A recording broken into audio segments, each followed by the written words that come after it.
Hello friends, welcome to our channel education e class में हमने TGT शिक्षक भर्ती 2020-21 के लिए प्रैक्टिस सेट की शुरुआत कर दी है। इस क्रम में ये हमारा प्रैक्टिस सेट नंबर 3 है। यहाँ हम आपको स्टडी कराएंगे सामाजिक विज्ञान विषय के लिए महत्वपूर्ण प्रश्न। इसमें सिलेबस में हम बात करें तो यहाँ पर भूगोल, इतिहास, अर्थशास्त्र और नागरिक शास्त्र से संबंधित प्रश्न पूछे जाएंगे।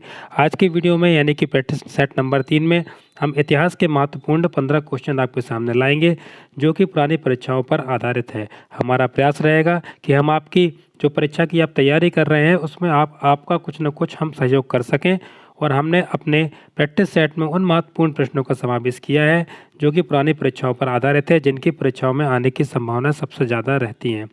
यहाँ हम इतिहास विषय की बात करेंगे। इतिहास के महत्वपूर्ण प्रश्न लिए हैं, और अगर आप सामाजिक विज्ञान का संपूर्ण सिलेबस देखना चाहते हैं, आपको पूरा विस्तृत वीडियो हमने बना दिया है, वो आप हमारे चैनल पर जाके हमारे सामाजिक विज्ञान का जो हमने टीजीटी शिक्षक भर्ती के लिए सिलेबस बनाया है वहाँ जाकर आप पूरा देख सकते हैं। इसी उद्देश्य के साथ हम शुरू करते हैं आज की अपनी education e class question number 1 के साथ। क्वेश्चन नंबर 1 आपके सामने, गुप्तकालीन बौद्ध शिक्षा का महान केंद्र कौन सा था? प्रश्न को एक बार रिपीट करेंगे। गुप्तकालीन बौद्ध शिक्षा का महान केंद्र कौन था? अयोध्या, नासिक, उज्जैन या नालंदा? यानी कि नालंदा गुप्तकालीन बौद्धिक शिक्षा का महान केंद्र था, यानी इस प्रश्न का आंसर है नालंदा। अब बढ़ते हैं क्वेश्चन नंबर 2 की ओर। पाटलिपुत्र को किस शासक ने सर्वप्रथम अपनी राजधानी बनाया? चंद्रगुप्त मौर्य, अशोक महान, चंद्रगुप्त विक्रमादित्य या फिर कनिष्क? पाटलिपुत्र को किस शासक ने सर्वप्रथम अपनी राजधानी बनाया था? अगर इस प्रकार का क्वेश्चन आप पेपर में पूछा जाए तो इसका आंसर है चंद्रगुप्त मौर्य। अब बढ़ते हैं क्वेश्चन नंबर 3 की ओर। कुतुब मीनार का निर्माण किसके शासनकाल में पूरा हुआ? देखो यहाँ बात हो रही है किसके शासनकाल में पूरा हुआ। कुतुबुद्दीन ऐबक, बहराम, इल्तुतमिश या नसरुद्दीन महमूद? तो इल्तुतमिश के कार्यकाल में ही कुतुब मीनार का निर्माण कार्यकाल पूरा हुआ। अब बढ़ते हैं क्वेश्चन नंबर 4 की ओर। दांडी मार्च का क्या उद्देश्य था? नमक कानून तोड़ना, पदयात्रा, सांप्रदायिक सद्भाव या फिर अंग्रेजों के प्रति सहयोग? तो दांडी मार्च का जो उद्देश्य था वह था नमक कानून को तोड़ना, यानी कि ऑप्शन नंबर ए आपका यहाँ पर सही होगा।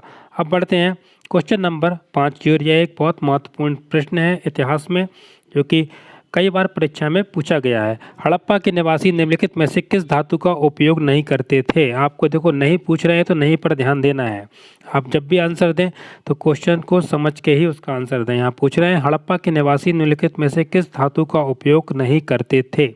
कांस्य, लोहा, पीतल या तांबा? तो हड़प्पा के निवासी थे वह लोहा धातु का उपयोग नहीं करते थे। अब बढ़ते हैं क्वेश्चन नंबर 5 की ओर।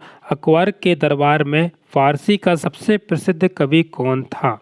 फैजी, सिराजुद्दीन उर्फी, गिजाली या इनमें से कोई नहीं? तो अकबर के दरबार में फारसी का सबसे प्रसिद्ध कवि था, उनका नाम है गिजाली। अब क्वेश्चन नंबर 7 की ओर। भारत का पहला मुसलमान कवि कौन था? भारत का पहला मुसलमान कवि कौन था? अलबरूनी, मिनहाज, अमीर खुसरो या फिर रसखान? यानी कि जो रसखान थे, अमीर खुसरो भारत का पहला मुसलमान कवि थे। अब बढ़ते हैं क्वेश्चन नंबर 8 की ओर। अकबर का मकबरा कहाँ स्थित है? सिकंदरा में, मथुरा में, वृंदावन में या फिर मेरठ में? तो अकबर का मकबरा स्थित है आपका सिकंदरा में। क्वेश्चन नंबर 9 की ओर। भारत में सबसे पहले आने वाले यूरोपीय निम्नलिखित में से कौन थे? पुर्तगाली, डेनिश, फ्रेंच या फिर अंग्रेज? तो जो पुर्तगाली थे वह भारत में सबसे पहले आने वाले यूरोपीय थे। क्वेश्चन नंबर 10 की ओर। शक्ति आंदोलन के प्रवर्तक कौन थे? रामानुज, रामानंद, ज्ञानेश्वर या फिर नामदेव? तो शक्ति आंदोलन के जो प्रवर्तक थे वह उनका नाम है रामानुज। अब बढ़ते हैं क्वेश्चन नंबर 11 की ओर। अशोक ने श्रीलंका में धर्म प्रचार के लिए निम्नलिखित में से किसे भेजा था? सोन तथा उत्तरा, महेंद्र व संघमित्र, महादेव या मचिंतिक?